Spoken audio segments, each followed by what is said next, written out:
વાત ગીર સોમનાથની કરીએ, જ્યાં સાબરકાંઠા જિલ્લા જેવો જ કિસ્સો બન્યો છે। કોડીનારમાં એક હોટેલમાં નોકરી કરતા સામાન્ય વ્યક્તિને ઇન્કમ ટેક્સની 115 કરોડ રૂપિયાથી વધુની નોટિસ ફટકારવામાં આવી।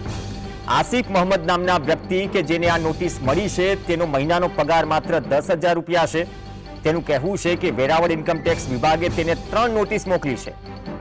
જે વ્યક્તિને 115 કરોડ રૂપિયાની નોટિસ મળી છે, તેના બેંક એકાઉન્ટમાં માત્ર 475 રૂપિયા જમા છે। આ નોટિસ ઇન્કમ ટેક્સ વિભાગનો છબરડો છે કે પછી આ નોટિસ મળનાર વ્યક્તિના ડોક્યુમેન્ટનો દુરુપયોગ થઈ ગયો, તે પણ ચર્ચાનો વિષય છે। મારે ત્યાં આસિફ મોહમ્મદ શેખ કરીને માણસ કામ કરે છે। તે મારીના 10,000 રૂપિયાનો પગાર છે, પરંતુ વેરાવળ ઇન્કમ ટેક્સ ઓફિસ ત્યાંથી એમને 1,15 કરોડ 92 લાખની એમને નોટિસ આવેલી છે।